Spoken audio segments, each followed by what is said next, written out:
త్వరగా ఒకడు పెద్ద సేవకుడుగా, ఒక సెలబ్రిటీ లాగా తయారు కావాలంటే ఏం చేయాలి? ప్రజలు ఆకర్షింపబడే కార్యాలు కొన్ని చేయాలి. కొంతమంది దేవుడు వారికి శక్తిని ఇవ్వకపోయినా కొన్ని హడావుళ్ళు చూపించి కొంతమందిని తప్పు త్రోవలోకి నడిపించడం, తేడా పడటం అనేది కొన్ని చోట్ల జరుగుతుంది. నేను అందుకే పలుమార్లు చెప్పాను, ఏదైనా కార్యం జరిగితే ఒరిజినల్గా జరిగేటట్టు ప్రార్థన చేయండి. ఒకవేళ కార్యం జరిగితే ఆ మహిమను దేవునికి ఆపాదించండి. వాటిని చూపించి మనం ఎక్స్పోజ్ అవడానికి ట్రై చేయొద్దు. మహిమ దేవునికి చెందేటట్టు చూడండి, మీరు మరుగవ్వండి. అంటే ఈరోజు పరిస్థితులు ఎలా ఉన్నాయి? ఈరోజు సెల్ ఫోన్ అందుబాటులోకి వచ్చింది, యూట్యూబ్ అందుబాటులోకి వచ్చింది. అందరికీ కూడా ఈ సేవకత్వంలో న్యాయంగా, నీతిగా, నిజాయితీగా పరిచర్య చేస్తే 60 మంది, 70 మంది, 100 మంది ఎక్కడ వేసిన గొంగడి అక్కడే అన్నట్టు పరిచర్య ఆగిపోతుంది. పరిచర్య ముందుకెళ్ళట్లేదు. కొంతమందిని చూస్తే అలా గొప్ప సేవకులు అయిపోతున్నారు, సెలబ్రిటీస్ అవుతున్నారు. మరి నేను కావాలంటే ఏం చేయాలని ఈ జనాల మెప్పు కొరకు కొంతమంది తప్పు త్రోవలోకి అడుగేశారు. తప్పుడు నడిచారు, నడుస్తున్నారు, ఇంకా నడుస్తారు కూడా. దానిలో కొంతమంది ఎంచుకున్న మార్గం ఏంటంటే, ఎక్కువగా ఈ మనుషులు ఈ దయ్యాలకి, అలాగే ఈ సూచక్రియలు అని చెప్పబడుతున్నటువంటి హడావుళ్ళకి అట్రాక్ట్ అవుతారు కనుక వాటిని ఎంచుకొని ఘోరంత జరిగినా సరే దాన్ని కొండంతగా పబ్లిక్ చేసి, హడావుడి చేసి, మనుషుల ద్వారా మెప్పు పొంది, అనతి కాలంలోనే గుర్తింపు పొంది గొప్పవాళ్ళుగా చలామణి అవడానికి కొంతమంది కొన్ని తప్పుడు దారులు తొక్కుతున్నారు. అర్థమైందా? ఏం దారులు తొక్కుతున్నారు? తప్పుడు దారులు తొక్కుతున్నారు. కొంతమంది ఏమో ఇలాగ ప్రజల్ని దురాత్మల పేరుతో, దయ్యముల పేరుతో కొంతమంది మోసం చేస్తే, కొంతమంది ఏమో ఇంకొక రకంగా, మరి కొంతమంది ఇంకొక రకంగా. జనాలు ఎలా బకరాలైతే ఆ విధంగా వాళ్ళని మోసం చేయడానికి కొంతమంది బరి తెగించారు. తద్వారా వాళ్ళు ఎక్స్పోజ్ అవ్వాలని వాళ్ళ వంతు తిప్పలు వాళ్ళు పడ్డారు, కొంత సఫలత సాధించారు. ఒక మాట నేను చెప్తాను, ఒకవేళ దేవుడు యథార్థంగా ఒక వ్యక్తిని వాడుకొని దేవుడు తన కార్యాలు జరిగిస్తే దేవునికి స్తోత్రం, దాన్ని మనం నిందించజాలం. కానీ దేవుడు ఇవ్వని వాటిని ఇచ్చినట్టుగా, లేని వాటిని ఉన్నట్టుగా చూపించి ప్రజలను మోసగించటం సదరు బోధకులకు అది క్షేమకరం కాదు. ఎందుకంటే తప్పకుండా దేవుడు ఆ విషయాల్లో దెబ్బ కొట్టి తీరతాడు. నేను అందుకే చాలామందికి చెప్పాను, లేటెస్ట్గా వస్తున్న వాళ్ళు కూడా చెప్పాను, ఏముంది మనం పేరు తెచ్చుకోవాల్సిన అవసరం ఏముంది? యేసు అనే వ్యక్తి మన జీవితంలో లేకపోతే మన బతుకులేంది? కాబట్టి మనకి దేవదూతలకు కూడా అందరినీ సేవ చేసే భాగ్యాన్ని ఇచ్చింది దేవుడు కనుక, అవకాశం ఉన్నంత వరకు మనం మరుగైపోయి దేవుని మహిమపరచడానికి మనం ఇష్టపడ్డప్పుడు, ఎప్పుడైతే నిజాయితీగా మనం మరుగైపోయి దేవుని మహిమపరచడానికి మనం ఇష్టపడతామో అప్పుడు దేవుడు తప్పకుండా మనకిచ్చే కృప మనకిస్తాడు.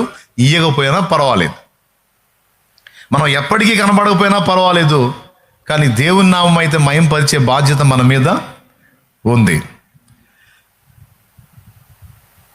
ఈ విషయాలు నేను లేటెస్ట్గా లైన్లోకి వస్తున్నటువంటి సహోదరులు కూడా అందిస్తున్నా. వాక్యం మీద డిపెండ్ అవ్వండి, వాక్యాన్ని ప్రకటించుకుంటా వెళ్ళండి, వాక్యాన్ని ప్రకటించుకుంటా వెళ్ళండి, వాక్యాన్ని ప్రకటించుకుంటా వెళ్ళండి. అవి ఆయన చేసే పనులు. నువ్వు సత్యవాక్యాన్ని ప్రకటించుకుంటా వెళ్ళు, దేవుడు తన కార్యాలను జరిగిస్తాడు అని చెప్పాను. ఒక సహోదరుడు అంటాడు, మనం వాక్యం చెప్పుకుందామా దేయాలు కొట్టుకుందాం అంటాడు.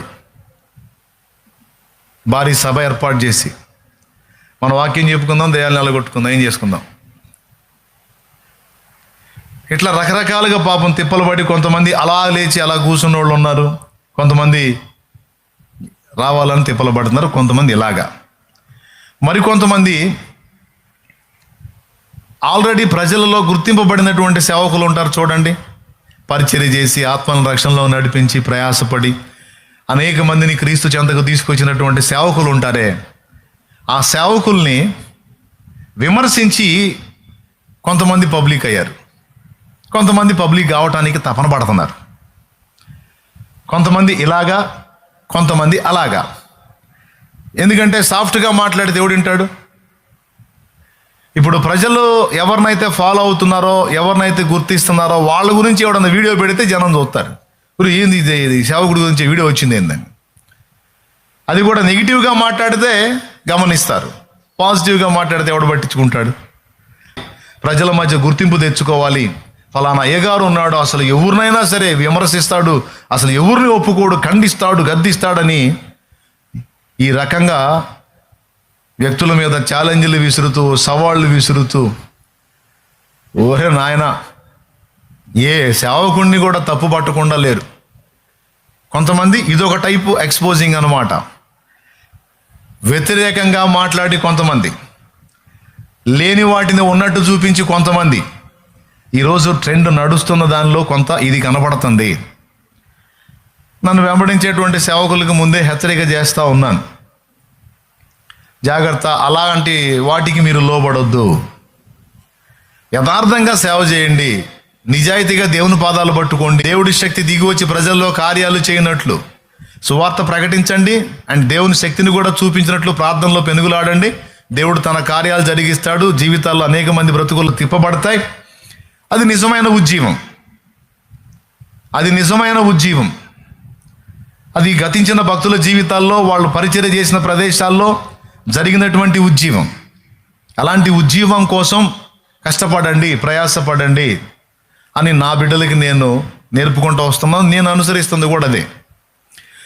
షాలేం రాజు అనేవాడు ఈరోజు అనేక మంది ప్రజలకు తెలుసు. ఏది గత 4 ఏళ్లుగా ప్రపంచవ్యాప్తంగా ఉన్న తెలుగు ప్రజలకి, అందులో క్రైస్తవులకి మొత్తానికి పరిచయం అయ్యేటట్టుగా యూట్యూబ్ ద్వారా వెళ్ళిన ఉపదేశాలు, వాళ్ళలో ఆ గుర్తింపును నాకు దేవుడు ఆయన కృపతో అనుగ్రహించాడు. నేనే హడావుడిని చేయలేదు, లేకపోతే ఇంకొకటి ఏం చేయలే.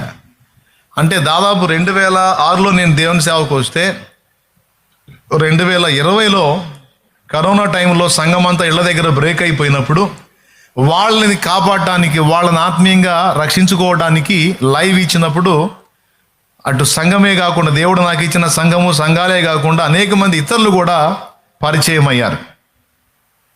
ఎన్నోసార్లు చెప్పాను ఎవరి సహవాసాలకి, ఆదివారం వాళ్ళు వెళ్ళి చక్కగా దేవుని సన్నిధిలో దేవుని మాటలు విని, దైవజనుడు ఇచ్చే ప్రభుబలను స్వీకరించి, మీ దైవజనులను చక్కగా మీరు అనుసరిస్తూ అదనంగా ఈ ఆహారాన్ని కూడా మీరు తినవచ్చని నేను బోధించాను. ఆ విధంగా అనేక మంది కనెక్ట్ అయ్యి ఇప్పుడు కూడా లైవ్లో చాలామంది ఉన్నారు. దేవునికి స్తోత్రం. దాదాపు 18 ఏళ్ళు అంటే ఇప్పుడు 4 ఏళ్ళు కదా యూట్యూబ్ లైవ్లోకి వచ్చి, 2020, ఇది 2024, అంటే దాదాపు 14 సంవత్సరాలు జరిగిన పరిచర్యలో చాలా చుట్టుపక్కల ప్రాంతాల్లో, చాలా ప్రాంతాలకి తెలియదు. నేను సైలెంట్గా పరిచర్య జరుగుతుంది. అప్పటికే వేలాది ఆత్మల రక్షణలోకి వచ్చినాయి. ఇప్పుడైనా తెలిసేవాడిని కాదు, సైలెంట్గా అలానే చేయాలి అనేది నా ఆలోచన. ఈ యూట్యూబ్ ద్వారా సంఘానికి లైవ్ ఇచ్చినప్పుడు అది అనేక మందికి వెళ్ళింది. ప్రజలందరూ కూడా దానికి కనెక్ట్ అయ్యారు దేవుని కృపను బట్టి.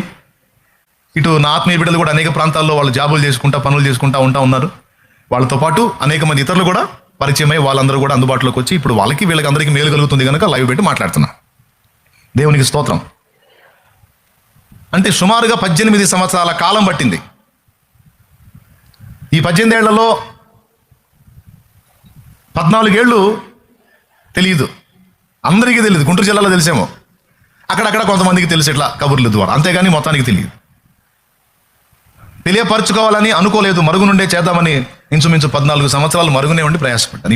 ఇప్పుడు తప్పలా. కానీ దేవుడు ఆత్మలను రక్షించడం, అనేక మంది జీవితాలను వెలిగించడం, అనేక మందిని మారు మనసులోకి నడిపించడం, ఎన్నో జీవితాలు దేవుని కృపను బట్టి రక్షణలోకి వచ్చాయి. దేవుడు నాకు ఆత్మలు లేకుండా లేడు, చాలా మందిని రక్షణలో నడిపించే కృపనిచ్చాడు. కాబట్టి నా తమ్ముళ్ళకి, నన్ను వెంబడించేటువంటి నా సోదర సేవకులకి అందరికీ ఇదే హెచ్చరిక చేశాను. కొంచెం టైం తీసుకుంటుంది, కానీ దేవుడు ఖచ్చితంగా మన ప్రయాసకు ప్రతిఫలంగా ఆత్మలను అయితే తప్పకుండా ఇస్తాడు. ఆత్మలను ఇస్తాడు. ఈరోజు ఒక చిన్న పరిచర్యను మొదలు పెడితే అది అలానే ఉండదు. ఎందుకంటే దేవుని వాక్యం స్పష్టంగా చెప్పింది, ప్రభునందు నీ ప్రయాస వ్యర్థం కాదు. నువ్వు దేవుడిచ్చినటువంటి అదుపాజ్ఞల్లో, దేవుడిచ్చిన క్రమశిక్షణలో నువ్వు నిజాయితీగా యథార్థంగా నువ్వు చేసుకుంటూ వెళ్ళిపో. నువ్వు తొందరగా పబ్లిక్ కావాలి, తొందరగా ఎక్స్పోజ్ అవ్వాలని నువ్వు ఎలాంటి డొంక తిరుగుడు వ్యవహారాలు, ఎలాంటి తప్పుడు త్రోవలు తొక్కాల్సిన అవసరంలా. నువ్వు నిజాయితీగా చేసుకుంటా వెళ్ళు. తప్పనిసరిగా దేవుడు నీకు ఇచ్చేటువంటి ఆత్మని నీకు ఇస్తాడు. నిన్ను వాడుకునేంతలో వాడుకుంటాడు. సత్యం చేత పట్టుకొని ఉండు, సత్య విషయంలో రోషం కలిగి ఉండు. అనేక మంది నీ ద్వారా సత్యం వినేటట్టు దేవుడు చేస్తాడు అని నన్ను వెంబడించేటువంటి ఇక్కడ బిడ్డలకి, లైవ్ ద్వారా వెంబడించేటువంటి అనేక మంది దైవజనులకి దేవుని కృపను బట్టి ఇక్కడ ఎంతమంది ఆత్మీయ సేవకులు ఉన్నారో నా దగ్గర ఇక్కడ దేవుడు సిద్ధపరిచినటువంటి దైవజనులు, అలాగే బయట నుంచి నన్ను అనుసరిస్తున్నటువంటి సేవకులు కూడా చాలా మంది ఉన్నారు. ఇది వాళ్ళకే వాళ్ళు వచ్చి కలిసి నాకు చెప్పిన విషయం. చాలా సంఖ్యలో, వందలాది సంఖ్యలో నాకు తెలిసి నాకు వచ్చి కలిసిన వాళ్ళు 100 మంది ఉన్నారు ఈ 4 ఏళ్లలో. ఇంకా ఎంతమంది ఉన్నారో నాకు తెలియదు, ఎందుకంటే అదేమి నేను ఎంక్వైరీ పెట్టుకోలేదు, నేనేమి దాని గురించి ఏమి వాకప్ చేయలేదు. ఎంతమందికి అయితే షాలేం రాజు అన్న ఉపదేశం నచ్చిందో, ఎంతమంది అయితే దాన్ని వింటున్నారో వాళ్ళలో సేవకులు కూడా ఉంటారు. వాళ్ళు కూడా చెప్తున్నాను, నియమం తప్పి మనం పోరాడొద్దు. జట్టి అయిన వాడు పోరాడున్నప్పుడు నియమ ప్రకారం పోరాడకుంటే వానికి కిరీటం దొరకదు.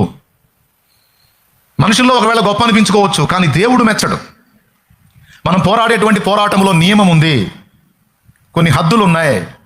ఆ హద్దులు దాటి తొందరపడి నాణ్యత లోపించిన పరిచర్య చేయొద్దు అనే విషయాల్ని నేను ఇక్కడ ఉన్న వాళ్ళకి, ఎక్కడెక్కడో ఉండి వెంబడించే వాళ్ళకి అందరికీ చెప్పుకుంటూ వచ్చాను, నేర్పుకుంటూ వచ్చాను.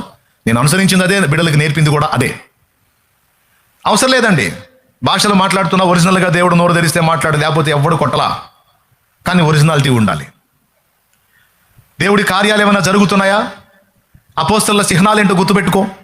అపోస్తలులు కార్యాలు జరుగుతున్నప్పుడు వాళ్ళు అక్కడే ఉండి ఘనత పొందారా, లేకపోతే వస్త్రాలు చించుకొని పక్కకి వెళ్ళిపోయారా? ఒరిజినల్గా దేవుడు కార్యాలు చేయాలంటే మనం ఎలాంటి సమర్పణ కలిగి ఉండాలి?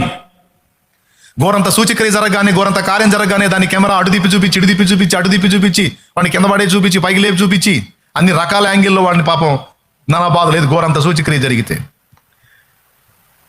కానీ చచ్చిపోయిన వాళ్ళని లేపి కూడా వాళ్ళు సైలెంట్గా ప్రసంగం చేసి వెళ్ళిపోయారు. స్తోత్రం, హల్లెలూయా. ఇప్పుడు ఐతుకు అనేవాడు వాక్యం వింటా మేడ గది మీద నుంచి పైనుంచి కింద పడి చచ్చిపోయాడు. పౌలు ఏం చేశాడు? చచ్చిపోయిన వాడిని తిరిగి బ్రతికించి మళ్ళీ మేడ గది మీద తీసుకెళ్ళి మళ్ళీ వాక్యం చెప్పి వెళ్ళిపోయాడు. అంటే ఇదిగో నేను గొప్ప కార్యం చేశాను, ఇది మామూలు కార్యం కాదు, ఇది అంతా ఇంత ఏ పబ్లిసిటీ లేదు, ఏ హడావిడి లేదు. అలాంటి మనస్సు ఎవరికైతే ఉంటుందో, అలాగ మరుగై ఉండేటువంటి తత్వం ఎవరికైతే ఉంటుందో వాళ్ళ ద్వారా తప్పకుండా ఒరిజినల్గా దేవుడు తన కార్యాలు జరిగిస్తాడు. ఆల్రెడీ జరుగుతున్నాయి కూడా. నేను చెప్తున్నాను, వేదికల మీద హల్చల్ చేస్తున్నటువంటి వ్యక్తుల ద్వారా జరిగే కార్యాల కంటే ఏ గుర్తింపు లేకుండా చాలా సాధారణంగా, సహజత్వంగా మరుగైపోయి ఉండేటువంటి భక్తిపరులు, ప్రార్థనా యోధులు, దేవుని ఆత్మ కలిగిన వారి ద్వారా ఎన్నో కార్యాలు దేవుడు జరిగిస్తూ ఉన్నాడు. ఆ జరిగేటువంటి కార్యాలను వాళ్ళు ఎక్స్పోజ్ చేసుకోవటంలా. ఎందుకంటే అలాంటి ఎక్స్పోజింగ్ మైండ్ వాళ్ళకుంటే వాళ్ళ ద్వారా అంతగా జరగవు. ఎందుకంటే వాడు అతిశయపూర్ణుడే, నశిస్తాడు. కాబట్టి ఎవరికైతే తమను తాము ఎక్స్పోజ్ చేసుకునే మనస్సు ఉంటుందో, గోరంతని కొండంతలుగా చేసి చూపించుకునే తత్వం ఉంటుందో, వాళ్ళకి పొరపాటును కూడా దేవుడు ఆ కార్యాలను జరిగించే శక్తిని ఇవ్వడు. ఎందుకంటే ఇచ్చివాడిని నేను ఎందుకు నాశనం చేయాలనేది దేవుని ఆలోచన. ఏమి ఇవ్వకుండా గోరంత ఉంటేనే వాడు అసలు వాడి మిడిసిపాటు తట్టుకోలేకపోతున్నాడు. వాడు నన్ను కూడా పట్టించుకోకుండా వాడు ఎక్స్పోజింగ్లు ఎక్కువైపోయింది. ఇలాంటి వాడికి నేను ఏదైనా శక్తిని ఇచ్చానంటే పూర్తిగా ఇంకొక యోధాలా తయారవుతాడు, ఇంకో లూసిఫర్లా తయారవుతాడు అని దేవుడు అలాంటి వాళ్ళకి ఆ కార్యాలు ఇవ్వడు. దేవుడు ఒక శక్తిని ఒక వ్యక్తికి ఇవ్వాలి. ఒక వ్యక్తి ద్వారా బలమైన కార్యాలు జరిగించాలంటే ఫస్ట్ దేవుడు వెతుక్కునేది ఏంటంటే, వీనికి మరుగైపోయే మైండ్ ఉందా లేదా, వీడు తను మరుగు చేసుకునే మనస్తత్వం ఉందా లేదా, లేకపోతే గోరంతనే గొండంతలు చేసి చూపించుకునే సైకాలజీ, వీడి సైకాలజీ ఏంటనేది దేవుడు ఫస్ట్ పసిగడతాడు. అది గమనించిన తర్వాతనే మనకి మరుగైపోయే మైండ్ ఉంది అంటే అపోస్తలిక మైండ్, అది అపోస్తలలో మనస్సు. పుట్టినది మొదలుకొని కుంటివాడైన మనుషునికి లుస్త్రలో బలహీన పాదములు గలవాడిని స్వస్థపరిచారు పౌలు, బర్నబా.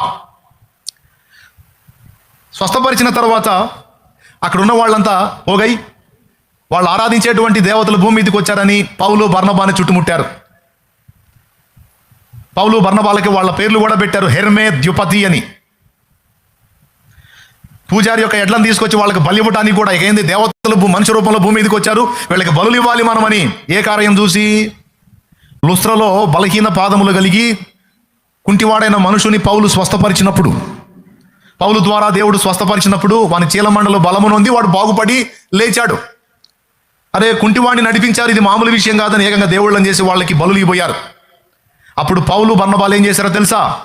వస్త్రములు చించుకొని వాళ్ళు చేసేటువంటి చర్యలను అడ్డగించారు. వాళ్ళు వీళ్ళని ఘనపరచబోతుంటే ఆ ఘనతని దేవుని వైపు తిప్పి, మేము అవమాన పాత్రులమే కానీ ఘనతకు దేవుడు పాత్రుడు అని తమ వస్త్రములను చించుకున్నారు. వస్త్రములను చించుకొనుట ఎందుకో తెలుసా? అప్పటి రోజులు ఎందుకు చేసేవాళ్ళో తెలుసా? చాలా బాధ కలిగితే, చాలా వేదన కలిగితే, చాలా దుఃఖం కలిగితే, ఆ బాధను తట్టుకోలేని స్థితిలో వస్త్రాలు చించుకుంటారు. వీళ్ళు వస్త్రాలు చించుకున్నారు ఎందుకు? దేవుడు పొందవలసిన మహిమను, దేవునికి దక్కాల్సిన మహిమను ప్రజలు వీరికి దక్కిస్తున్నప్పుడు వీరు వస్త్రములు చించుకొని తాము ఏమై ఉన్నామో, దేవుడు ఏమై ఉన్నాడో ఆ విషయాలు వాళ్ళకి బోధించారు. తర్వాత వేరే ప్రాంతం నుంచి యూదులు వచ్చి వీళ్ళ మీద తిరుగుబాటు లేపినప్పుడు వాళ్ళని కొట్టి చచ్చిపోయారని పట్టణపు వెలుపలికి ఈడ్చి పడేసి వెళ్ళిపోయారు. అంటే అపోస్తలులకు దేవుడు గొప్ప శక్తినిచ్చి వారి ద్వారా సూచక్రియలు మహత్కార్యాలు జరిగించినప్పుడు ప్రజలు వాళ్ళని గణపరచబోతే వాళ్ళు స్వాగతించలా, వాళ్ళు వాటిని ఒప్పుకోలా, పట్టించుకోలా. కానీ వాళ్ళు నడుచుకుంటూ వెళుతున్నప్పుడు వాళ్ళ నీడ తగిలి కూడా స్వస్థత జరిగింది. ఈరోజు ప్రజలు ఈ సంగతులను, లేఖనంలో కనబడుతున్న సంగతులను ఆలోచించట్లా. కొంతమంది ఏమో అసలు అయిపోయాయని బోధిస్తుంటే, కొంతమంది ఏమో చిన్నదానికి పెద్దదానికి అందులో నిజమెంత అబద్ధం ఎంత అనేది కూడా ఆలోచన లేకుండా, వాక్య విషయంలో వివేచన లేకుండా, వాక్య అవగాహన లేకుండా అన్నిలంటే తీసేయండి, వాళ్ళకి తెలియదు. కానీ దేవుని పిల్లలను, క్రైస్తవులం అని చెప్పుకుంటున్న వాళ్ళు కూడా వివేచన కోల్పోయి పిచ్చిగా వ్యవహరించడం అనేది బాధాకరమైన విషయం.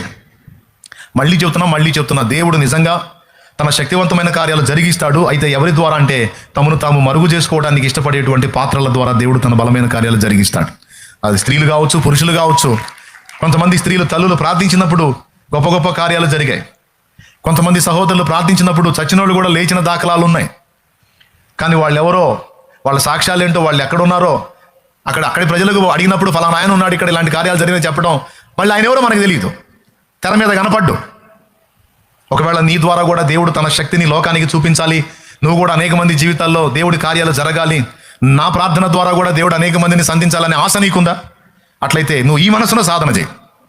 నిన్ను నువ్వు మరుగు చేసుకోవడానికి ఇష్టపడు. తప్పకుండా నిన్ను కూడా వాడుకొని దేవుడు పౌల్లాగా తన కార్యాలు జరిగిస్తాడు. పేతురు వాడుకున్నాడు, నిన్ను కూడా వాడుకుంటాడు. అయితే షరతులు వర్తిస్తాయి. షరతు ఏంటంటే నిన్ను నువ్వు మరుగు చేసుకోవడానికి ఇష్టపడాలి.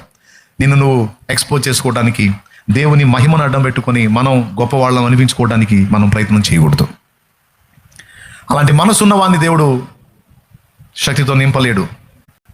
అమ్మో వీడిని నింపానంటే వీడు నన్ను మరుగు చేసి వీడు మహిమ పొందడం మొదలెత్తుతాడు, తద్వారా వీడు ఎఫెక్ట్ అవుతాడు. ప్రేమ గల దేవుడు ఇవ్వడం వారికి అవకాశం. ఒకవేళ లేని వాటిని ఉన్నట్టు చూపించుకొని ఎవరైనా 4 రోజులు హడావుడికి చూపించినా అది ఆటే కాలం కొనసాగదు. సముద్రపు కెరటం అలా ఉవ్వెత్తున లేచి దన్మని కింద పడ్డట్టు ఈ వ్యక్తులు ఉంటారు. అందుకే ఫస్ట్ నుంచి ఇప్పటిదాకా నాకు తెలిసినంతలో నేను సంవత్సరాలుగా హెచ్చరిక చేస్తానే వచ్చాను. ఇప్పుడు కూడా ఈ సభాముఖంగా హెచ్చరిక చేస్తానే ఉన్నాను. దేవుడు నీకు నిజంగా ఆయన కృపనిస్తే, శక్తినిస్తే ఫస్ట్ వాక్యానికి ప్రయారిటీ ఇవ్వు. సత్యాన్ని బోధించు. సత్యం విషయంలో రోషం కలిగి ఉండు. సత్యం పక్షాన ధ్వజమెత్తే మైండ్ కలిగి ఉండు. మొదటిది. రెండవది, నిన్ను నువ్వు మరుగు చేసుకోవడానికి ఇష్టపడు. తప్పకుండా దేవుడు నిన్ను వాడుకుంటాడు. అనేక మందికి దేవుని శక్తిని చూపించి ఆత్మను రక్షించాలని ఉందా? తప్పకుండా వాడుకుంటాడు.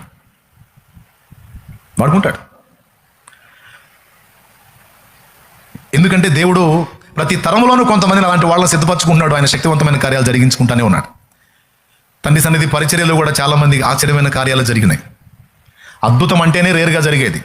రెగ్యులర్గా జరిగేది అద్భుతం ఎందుకైతే? ఏమయ్యా, అవునా కాదా? అద్భుతం అంటేనే రేరుగా జరిగేది, రెగ్యులర్గా జరిగేదని అద్భుతం అన్నారు. అయితే ఒక రోగం, ఒక వ్యక్తికి స్వస్థత వచ్చింది. ఇప్పుడు సభలో ఉన్నారండి ఇంతమందిలో అందరికీ దేవుడు అద్భుతాలు చేసే అవకాశం ఉండొచ్చు, లేదా కొంతమందికి చేయకపోవచ్చు కూడా. అది ఆయన చిత్తం. కొంతమంది అంటారు అందరికీ అద్భుతాలు చేయాలి అని. మరి బేతెస్దా కోనేటి దగ్గర చాలామంది రోగులు, గుడ్డివారు, కుంటివారు, ఊసచేలు, కాలు చేతులు గలవాళ్ళు చాలామంది ఉన్నారు. కాలు చేయగలవాళ్ళు గుంపులుగా పడి ఉండి బేతెస్దా కోనేటి దగ్గర, కానీ ఎవరిని స్వస్థపరచలా. 38 సంవత్సరాల రోగిని మాత్రమే ఆయన స్వస్థపరిచి వెళ్ళినట్టు మనకు అక్కడ సాక్ష్యం కనపడింది.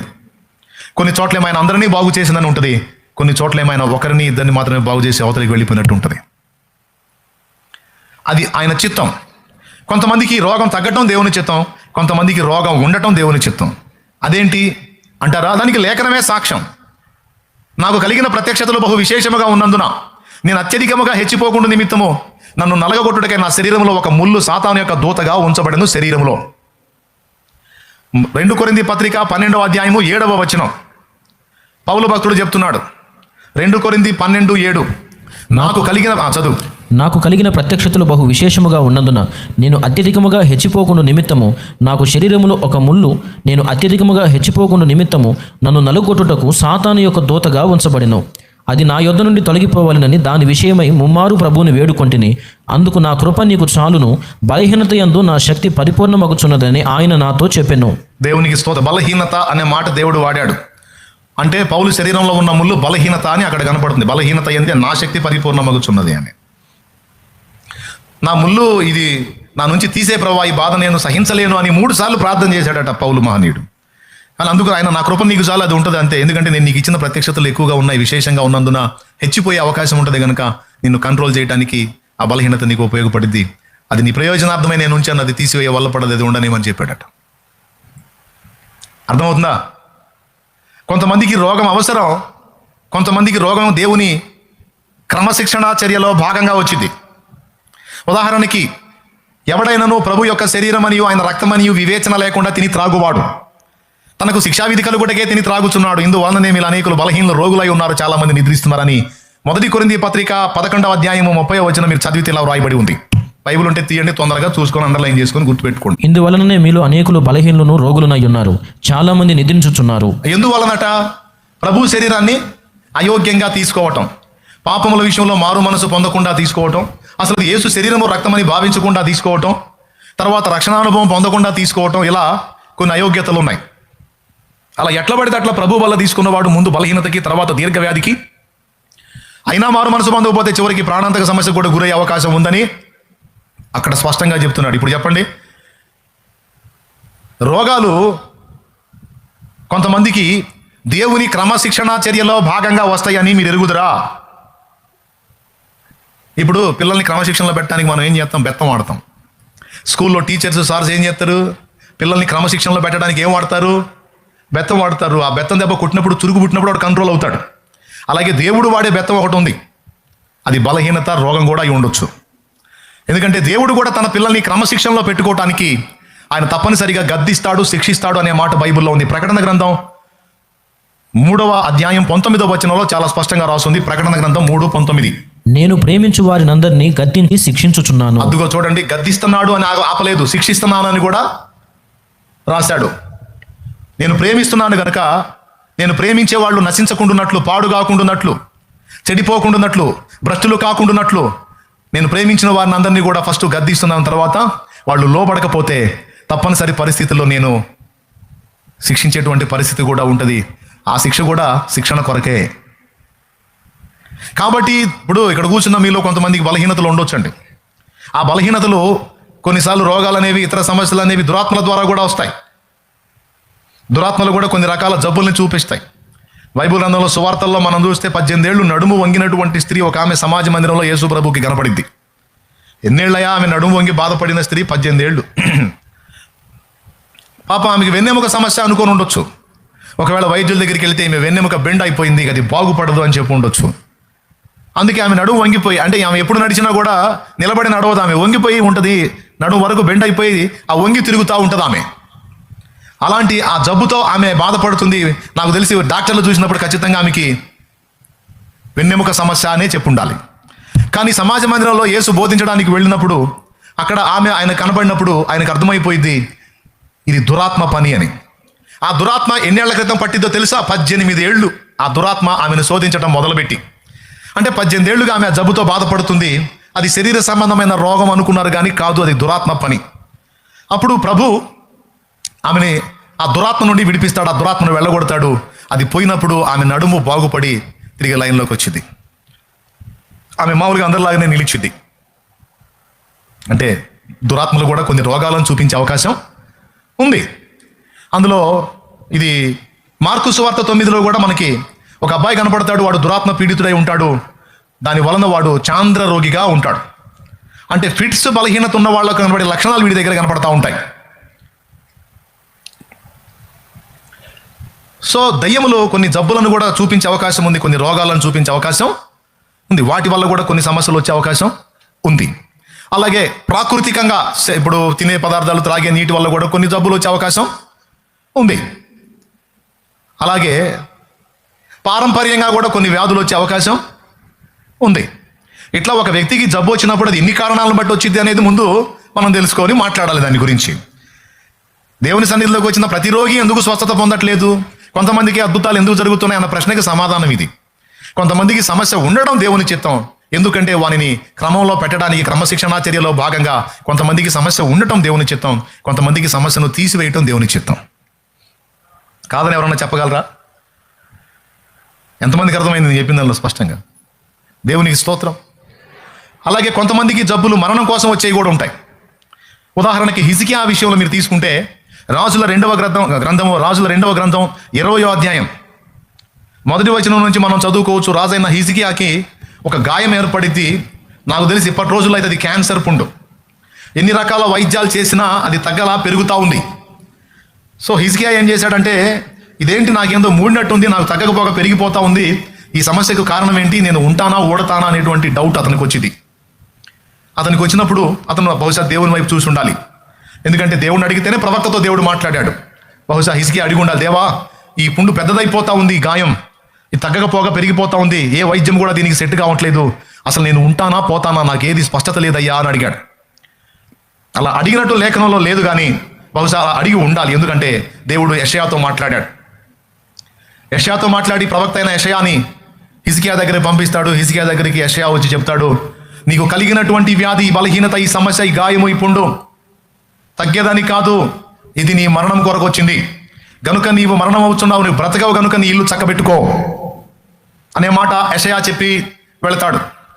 రాజు అంతఃపురం పూర్తిగా దాటి వెళ్ళలేదు. ఆయన నడిమిశాలలోకి వెళ్ళేసరికి మళ్ళా యెహోవా వాక్కు ప్రత్యక్షమైందంటే, హిజ్కియా ఎప్పుడైతే యెషయా ప్రవక్త వచ్చి ఈ మాట చెప్పాడో, హిజ్కియా గోడ తట్టు ముఖం తిప్పుకొని, దేవా ప్రభువా యెహోవా, నేను నీ సన్నిధిని సత్యమును అనుసరించి యథార్థ హృదయుడనై సత్యముతో నీ సన్నిధిని నేను ఎట్లు నడుచుకుంటునో, నీ దృష్టికి అనుకూలముగా సమస్తము నేను ఎట్లు జరిగించుతున్నో కృపతో జ్ఞాపకం చేసుకోమని హిజ్కియా కన్నీళ్లు విడుచుచు యెహోవాకు చెప్పాడు, ప్రార్థన చేశాడు. వెంటనే దేవుడు దాన్ని ఆమోదించాడు. మీరు చెప్పండి, హిజ్కియాకి ఎందుకు వచ్చింది ఈ జబ్బు? యెషయా ఏమని చెప్పాడు? ఇది మరణం కోసం వచ్చింది అని చెప్పాడు. అంటే అంతవరకు ఉంటే సరిపోయింది, అదనంగా ఉంటే ప్రాబ్లం హిజ్కియా. అందుకే దేవుడు ఏం చెప్పాడంటే, ఇంతవరకు సరిపోయింది, అంత క్రమంగా ఉన్నావు, మంచిగా చేశావు, నువ్వు నీ బిడ్డ తరం కూడా దీవెనకరంగా ఉంటారు, ఇంకొచ్చే నానా అన్నాడు. ఇంకా నిన్ను తీసుకోవడానికి ఆ జబ్బును అనుమతించాను నాన్న, ఇంకొచ్చేయి, నువ్వు అక్కడ ఉంటాం కంటే ఇక్కడ ఉంటాం క్షేమం. కానీ హిజ్కియా ఏమన్నాడు? నాకు ఇంకా బతకాలని ఉందన్నాడు. వింటున్నారా? ఏమోనబ్బా, ఏమన్నా అర్థమవుతుందో లేదో మరి. దేవునికి స్తోత్రం చెప్పండి. ఇప్పుడు అద్భుతాలు, సూచక్రియలు అందరికీ ఎందుకు జరగవు, కొందరికే ఎందుకు జరుగుతాయి అంటే, చెప్పాను కదా, కొంతమందికి సమస్య ఉండటం దేవుని చిత్తం, కొంతమందికి సమస్యను తీసేయటం దేవుని చిత్తం. రక్తస్రావం గల స్త్రీ ఉంది కదా, అప్పటికే 12 ఏళ్ల నుంచి ఆమె శోధించబడతా ఉంది, వేధించబడతా ఉంది. దేవుడు ఆమెను స్వస్థపరచాలనుకున్నాడు. దేవుడు ఆమె ఎడల కార్యం చేశాడు. ఆమె విశ్వాసాన్ని బట్టి దేవుడు ఆమెను బాగు చేయడం జరిగింది. 18 ఏళ్ళు నడుము వంగి స్త్రీ బాధపడుతుంది కదా, ఆమెను కూడా దేవుడు బాగు చేశాడు. అట్లాగే చనిపోయిన వాళ్ళని పాత నిబంధనలు కానీ క్రొత్త నిబంధనలు కానీ మనం చూస్తే మొత్తం లేచిన సంఖ్య, చచ్చిపోయిన వాళ్ళు తిరిగి లేచిన సంఖ్య 7 కనపడతారు. ఏది ప్రభువు కానీ, అపోస్తలులు కానీ, పాత నిబంధన భక్తులు కానీ చనిపోయిన వాళ్ళని లేపిన సంఖ్య 7 కనపడతారు. ఉదాహరణకి మీరు ఏలియా, ఎలీషా ఇద్దరు చెరొకరిని లేపారు. వాళ్ళకై వాళ్ళు ఉండి వాళ్ళ సేవలో సారెపతు విధవరాలి కొడుకునేమో ఏలియా లేపుతాడు, షునేమీరాలి కొడుకునేమో ఎలీషా లేపుతాడు. అక్కడ ఇద్దరు పాత నిబంధనలో. క్రొత్త నిబంధనలు అపోస్తలులు ఇద్దరు లేపుతారు. పౌలు ఐతుకుని లేపుతాడు, పేతురు దోర్కాను లేపుతాడు. అప్పుడు 4 అయ్యారు. యేసు ప్రభు ఒక 3 లేపాడు. యాయిరు కుమార్తె, 2 లాజరు, 3వది నాయును అనేటువంటి గ్రామంలో ఉన్న విధవరాలి కుమారుణ్ణి ప్రభు లేపినట్టు మనం చూస్తాం. మొత్తం క్రొత్త నిబంధనలో పాత నిబంధనలో సమష్టిగా చూస్తే ఒక 7 మాత్రమే చచ్చిపోయిన వాళ్ళని తిరిగి లేపినట్టు కనపడింది. అందరూ చచ్చిపోయిన వాళ్ళందరినీ బతికించుకుంటూ తిరగవచ్చు కదా? కాదు. కొన్ని ప్రత్యేకమైన కారణాలను బట్టి కొంతమందిని లేపాడు. చచ్చిపోయిన వాళ్ళని ఇక్కడే బతికించుకుంటా, ఇక్కడే స్థిరపరచాలనేది దేవుని సంకల్పం కాదు.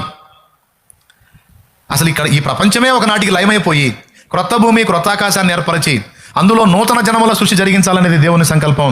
ఈ భూమి మీద నుండి తీయబడినటువంటి భక్త సమాజం మొత్తాన్ని కూడా నూతన యెరూషలేములో, నిత్య సీయోనులో ఉంచాలనేది ఆయన సంకల్పం. ఇక్కడ ఉంచడం కాదు, అక్కడ ఉంచాలనేది.